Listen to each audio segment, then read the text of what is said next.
All right, team, quick tips. Schedule on mastering the Platinum Lead Mortgage Protection phone script.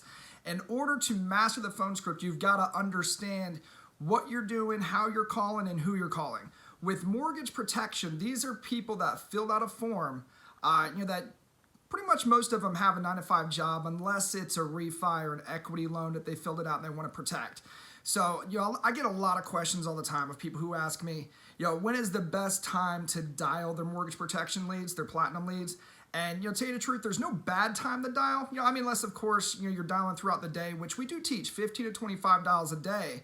But again, if you're calling through people that are usually at work between 9 and 5, you're not going to get that many responses, not for all of them. So a really good time to dial, obviously, throughout the week is going to be between 6 and 8 p.m. And then also, your Friday night dial session between 6 and 9. And then the most important time is going to be 8 a.m. power hour, Saturday morning. So really you want to shoot for that first hour hard, that 8 to 9 a.m., and then keep it extending all the way to 10 a.m., then 11, then 12. And look to set up weekend appointments. If you can set same days, that's obviously the best appointments that you can have because they're definitely going to be there. You don't really want to set appointments out more than 48 hours because you're going to get what we call porched, and your clients are not going to be there. Now, I'm going to teach you tie downs on how to get them to show up and make sure that they remember to actually be there. But, it's simple, guys. As long as you keep the steps simple within your phone script, and then also, agents ask all the time, right? Can you just print out a phone script for me so I could read it? If you do that, and I guess there's nothing wrong with it, but you're going to sound like you are reading a script. It's going to sound scripted. It's going to sound like you're a telemarketer, and people, your clients, will pick up on that, and they may shut you down immediately. So my suggestion is listen to this audio over and over again, transcribe it. That's the easiest way to actually memorize something, is to write it down over and over again and transcribe the script so you can really get it down. So understanding the script is the reason we use this script is to get people to actually listen to us and to shut down as many objections beforehand, so you don't get hung up on or just questions. That's where most agents mess up is, the clients just start asking a bunch of questions, and then it throws the agent off their game from actually being able to set the appointment. So the point of the actual phone script is obviously the introduction, making sure you get that introduction off, and so they actually hear you. The most important thing to someone is their name.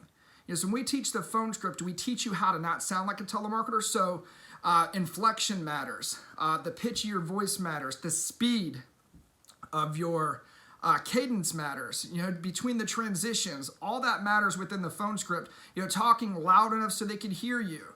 Talking slow enough so they can understand you, but fast enough as far as your transitions so they can't interrupt you. You've got to get that first line out as fast as possible. So they actually hear what you're saying and the reason you're calling. Because these people, they're getting calls all the time. For telemarketers, we have to be able to separate ourselves from the telemarketers that they've been getting called all week on. So when you sit down, and again, make sure you print your leads out. Those of you who have leads and you're working through your lead systems, don't just call from the CRM. Don't call from Opt. Print them out. Put them in front of you. Don't overanalyze. Obviously, put them in a stack, but it's not going to work out usually like you want it to, because you're going to be reaching people throughout the day. You're going to be setting up your Saturday. Some aren't available on Saturday or Sunday, and you're set up for Monday. So it's not going to work out perfectly. But if you can fill your schedule up sort of strategically, do that. But again, it's not always going to work out the way you exactly want it to. So just don't worry about putting them by zip codes. Don't worry about trying to transition. I'm going to book this one after this one after this one. Then I'm going to do that one. Don't get so caught up in the details that it takes away from the actual work of calling through your leads and setting appointments. So you guys should have all that done and printed out, ready to dial, Friday night before Saturday morning, and just have a stack, and at 7:59, make your first dial and just start working through them as fast as possible. That 8 a.m. to 9 a.m., you should run through your leads, one dial through as fast as you can, and then between 9 and 10, double dial them. Between 10 and 11, triple dial them. Each number back to back to back to get them to pick up the phone. So the phone script goes as follows. So when they answer the phone, you're going to say their name. So if you have a lead and on that lead it says Joe and Tina Smith. So if a male answers the phone, go ahead and assume that it's Joe. If a female answers the phone, go ahead and assume that it's Tina Smith and call them by their name like you know them. Call them like you would call your cousin. Call them like you would call a family member, and don't ask if it's them. Just assume it's them. So when they pick up and you ring and Joe picks up the phone and it's him and you say, "Hey Joe," and he says, "Hello, yeah, Joe, this is Aaron with the Mortgage Protection Center. I'm getting back to you about a form that we recently mailed out concerning paying off your mortgage with BB&T due to $155,000 due to death or disability. Joe, you filled this form out with all your personal information and mailed it back to our office. Do you remember that?" And Joe's going to be like, "Yes," because he just did it. "Great. Joe, my job is simple. I got to get the information out to you and bring up different available programs out to you that you can qualify for. I'm going to be right up the road from you this Monday, Joe. Do you and Tina, do you have any appointments or do you work on Monday?" Usually Joe's going to say, "Yes, we both work." "Awesome. Joe, what time do you and Tina usually get home from work?" Joe says, "Between 5:30 and 6. "Awesome. Joe, I have an appointment at 6 o'clock, but I'm going to drop by at 7 p.m. I've still got you at 123 Main Street. Is that right?" Joe says, "Yes, we still live there." "Perfect. When I pull up to your house, the 123, am I looking on the house or the mailbox for that number?" Joe says, "It should be on both." "Perfect, Joe. All right. Well, I've got you down for this Monday at 7 p.m. I drive a Ford F-150 white pickup. Look out for me in your driveway at 7 p.m. this Monday. And just to make our meeting go a little bit smoother and put together some products for you, any major health issues in the last 10 years or so? Heart attack, stroke, cancer?" Joe says, "Nothing." "How about any current medications or past medications?" Joe says, "Some blood pressure meds." "Perfect. What were those called?" And write them down. That's it. Book the meeting. Always book on your time. That's something I teach. I'm very direct. I don't ask. Some agents do, but me personally, I've never asked if 4 o'clock or 6 o'clock was a good time, Monday or Tuesday. I don't give clients options. Really what I'm looking to do is to investigate their schedule and tell them what time I'm coming over. It's a little bit more direct. I do have a final expense background, which you have to be direct. We'll go over that too. But even with the mortgage protection, I find if you're direct, people would just follow directions. So, it's that simple. If you roll through it, you will get common objections of, "No, I don't remember that." Just revert back to reading the lead, reading the form of their information and ask them if that's them. When they say, "Yes, that's me," just move right back into your phone script of locking down the time, investigating schedule, and just setting the appointment. So again, I'll go over this one more time. Ring, ring.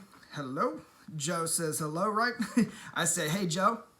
And he says, "Yeah, Joe, this is Aaron with the Mortgage Protection Center. I'm getting back to you about a form that we recently mailed off concerning paying off your mortgage amount with BB&T for $155,000 due to death or disability. Joe, you filled this out with all your personal information, requesting information from us, and mailed it back to our office. Do you remember that?" And Joe's going to say, again, he's going to say, "Yes." "Great, Joe. I'm going to be right up the road from you this Monday. Do you and Tina have any appointments or are you working on Monday?" Joe says, "Yes, we're working." "Perfect. What time do you and Tina usually both get home from work?" And Joe says, "Between 5:30 and 6 o'clock. "Awesome. Joe, I've got an appointment at 6, but I tell you what, I'm going to drop by around 7 o'clock. I've got you at 512 Main Street. Is that right?" Joe says, "Yes." "Great. That 512. Am I looking on the door or on the mailbox for that number?"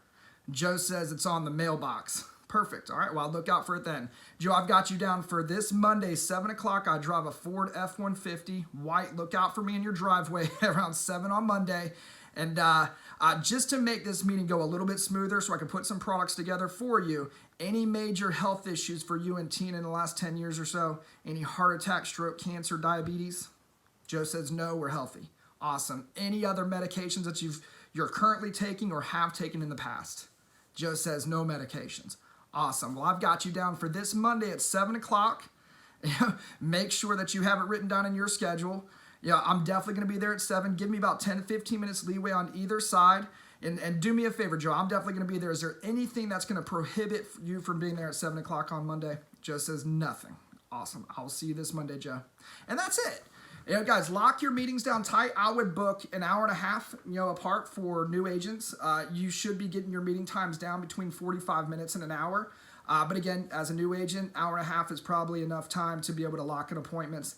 And it's really that simple. You will get some common objections, but if you do what we ask you to do and you communicate with your upline after each and every call, every objection that you get, we're going to give you more and more tools available to be able to handle those. Take care.